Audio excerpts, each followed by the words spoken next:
The sensation of a kind of universal harmony cannot come to us when it is sought, when we look for it as something to be an escape from the way we actually feel or to compensate for the way we actually feel. It's a thing that comes out of the blue. And when it comes out of the blue, it's overwhelmingly convincing. And it stands as, actually, the foundation for most of mankind's profound philosophical, mystical, metaphysical, and religious ideas. Someone, in other words, to whom this sort of thing has happened. And so in the same way, when somebody has an experience of this kind, he just has to tell everybody about it. Because you see, he sees everybody around him looking dreadfully serious, looking as if they had a problem, looking as if the act of living were extremely difficult. But from his standpoint, the person who's had this experience, he feels that they look funny, that they don't understand, that there isn't any problem at all, that he has seen from where he stands, you see, that the meaning of being alive is just being alive. That is to say, I look at the color of your hair, the shape of your eyebrow, and I understand that that is the point. That's what we're all here for. And it's so plain, and it's so obvious, so simple. And yet here is everybody rushing around in a great panic, as if it were necessary for them to achieve something beyond all that. And the funny thing is, they're not quite sure what it is, but they are devilishly intent upon it, after that thing. And so, to the person in the state of consciousness, which I call mystical, that all seems very weird, very absurd.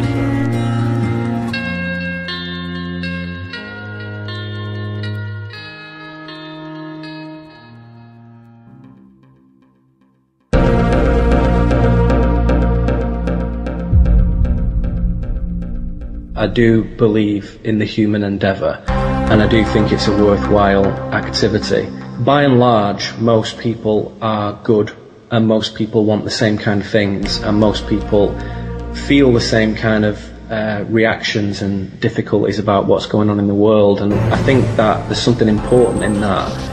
And a key theme that's recurrent in my work is really this idea of dissonance, both cognitive and emotional, philosophical, energetic, whatever.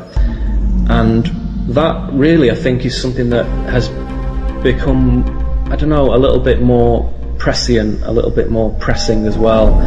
That dissonance is felt by not only informed observers, but also just really casual observers and, quite frankly, uninformed observers as well. So anybody who looks at what's going on in the news and the newspapers and the internet and so on, with governments in the Middle East and the wars and the finance, the state of the economy, etc., it is very negative looking, and people are just scratching their heads. And I think really it stems from we have an idea.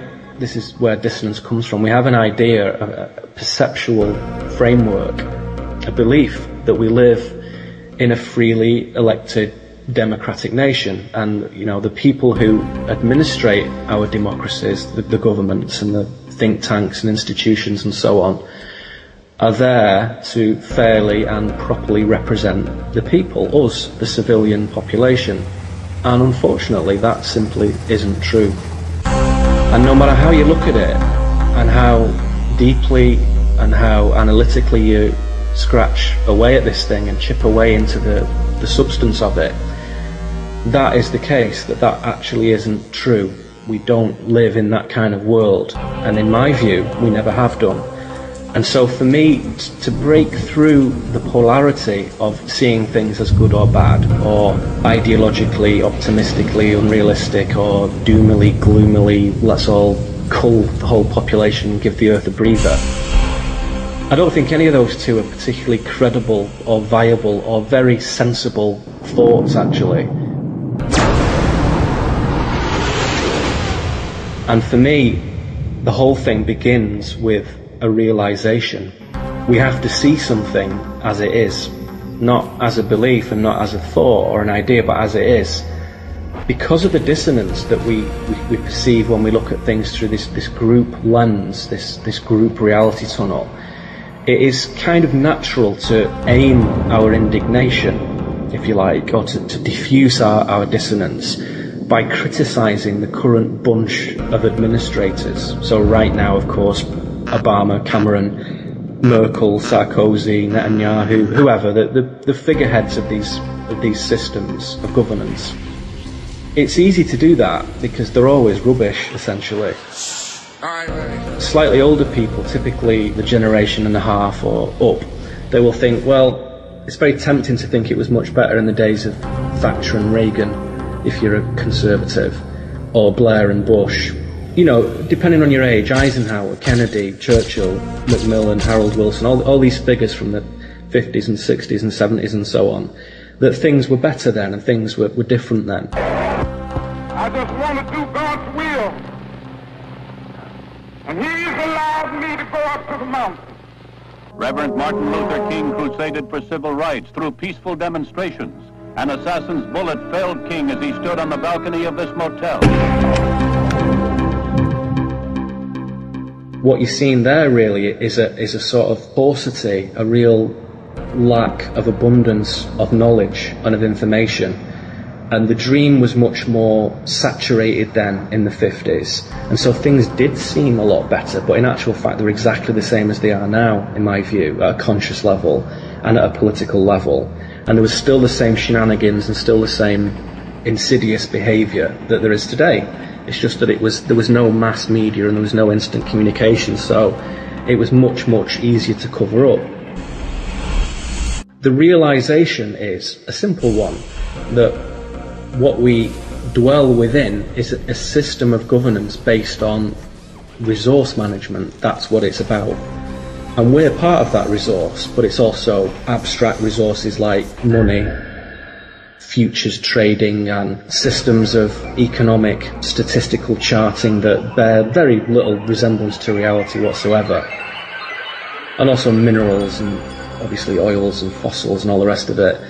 And really, whether you want to look at this from a geopolitical perspective or realpolitik or esoteric perspective, New World Order, conspiratorial. I find it absolutely unbelievable that anyone in our government could have such a heinous or evil plot to strike their own people.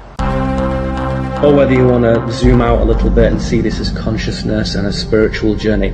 All these things are valid, credible avenues of inquiry. They all show us things that are significant, they're all important to contemplate it. And it's no use just focusing on just one, because you only see one facet of this object.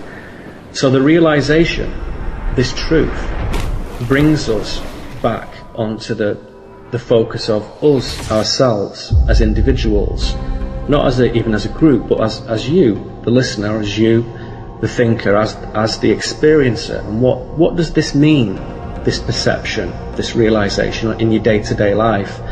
So it brings it back into very much your own consciousness. And that means that if the source of your incoming vectors, shall we say, where you get your news from, is just the TV, BBC and CNN and so on, Fox or whatever, and the radio and the newspapers and Google News and so on, is that really giving you a valid picture of what's occurring in the 21st century on Earth?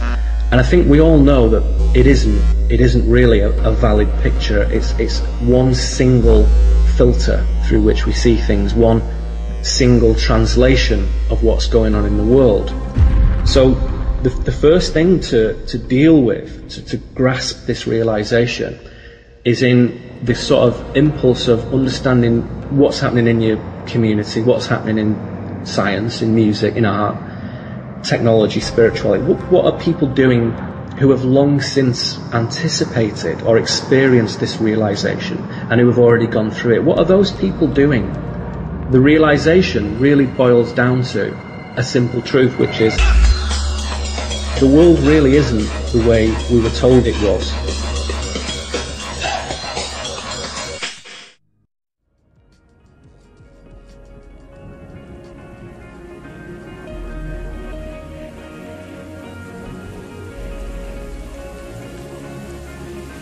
Catalysts to say what has never been said, to see what has never been seen, to draw, paint, sing, sculpt, dance, and act what has never before been done, to push the envelope of creativity and language. And what's really important is, I call it the felt presence of direct experience, which is a fancy term which just simply means we have to stop consuming our culture.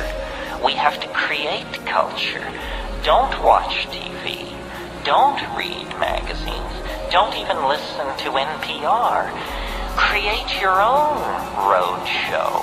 The nexus of space and time where you are now is the most immediate sector of your universe. And if you're worrying about Michael Jackson or Bill Clinton or somebody else, then you are disempowered. You're giving it all away to icons. Icons which are maintained by an electronic media, so that you want to dress like X or have lips like Y or something. This is shit brains, this kind of thinking. That is all cultural diversion. And what is real is you and your friends and your associations, your highs, your orgasms, your hopes, your plans, your fears. And we're told, no, we're unimportant, we're peripheral, get a degree, get a job, get a this, get a that, and then you're a player. You don't even want to play in that game. You want to reclaim your mind and get it out of the hands of the cultural engineers who want to turn you into a half-baked moron consuming all this trash that's being manufactured out of the bones of a dying world. Where is that at?